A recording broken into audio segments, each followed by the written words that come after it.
So hey my brothers and sisters, and yeah, sad news, but Tribe 9 is EOSing. It's coming to a complete and utter close. Like they literally last night announced that and the service will be coming in November.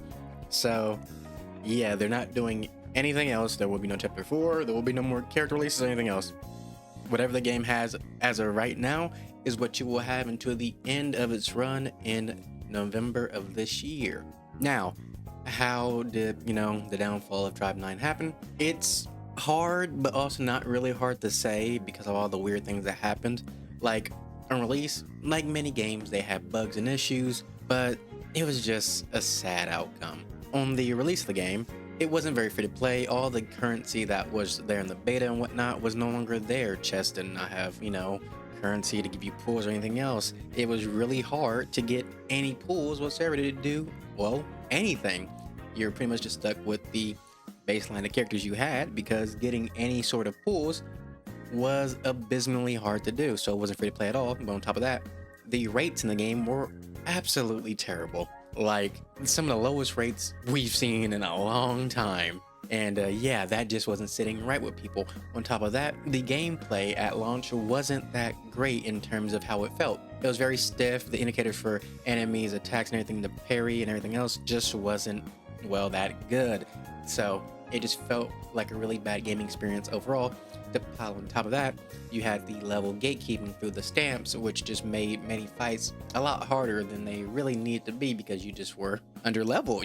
So it really was a test of actual skill, but when it came to the skill, it was just stiff and clunky, so it made it hard to really show off what you really do in the game. On top of that, the UI wasn't that great, and some people felt as though banners in the game, when they actually started to release banners, just lasted way too long if they actually wanted to have a good flow of money into the game. Now, when it came to the banners themselves, we only got 3 from what I can remember. We got Suruko at launch, we got Kazuki next, and then after the Kazuki, we got Hinagiku, who all were, well, relatively strong for the releases, especially Hinagiku, who was honestly apparently the best character in the game. I really didn't get them because, well, I wasn't playing the game heavily at that point. It was more of a side game because it just felt like a true hassle.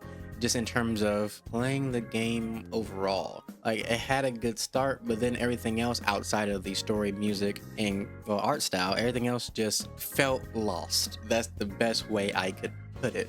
And apparently the developers felt the same because later on, when I started to play the game again, they did a kind of overhaul of how the combat worked and key systems of the games, that being things like the tension card system. So it really felt like the developers themselves were just not sure of where they wanted to take the game itself, which apparently was felt throughout the community because at certain points people just started to feel like the game would just EOS because they just didn't know the direction the game would take. Even the developers put out a little statement saying something along the lines of, we should be working hard to put players in a mindset of not even have to worry about EOS, and we have no plans of EOSing, things like that. But then this happens, which kind of makes that funny. It just felt like the game aspect specifically just lacked direction. Some people said just doing things inside the game were a pain. It wasn't necessarily fun to do. And then on top of that, the whole refund thing that happened after they finally changed the rates to be more reasonable, they gave a full refund back for all the people who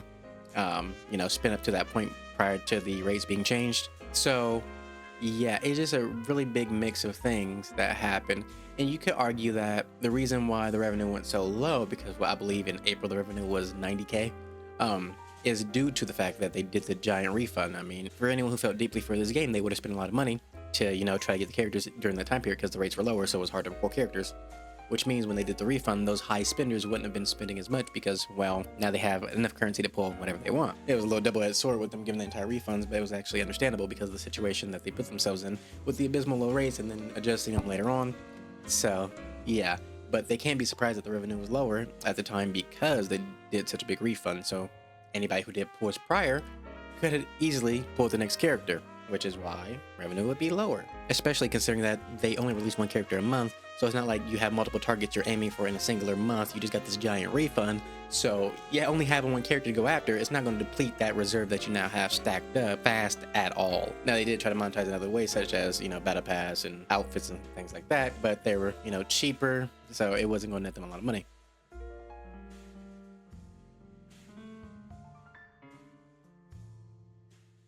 my biggest concern or issue with all this is mostly due to the fact that it doesn't feel like they really gave the game a chance to, well, swim.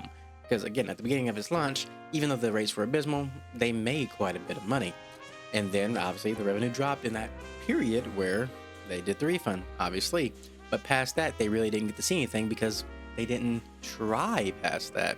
It's like they just saw the giant dip in revenue. It's like, well, we can't go any further with this. And they just kind of just walked away, which is strange because, again, looking at the situation, you just gave a refund.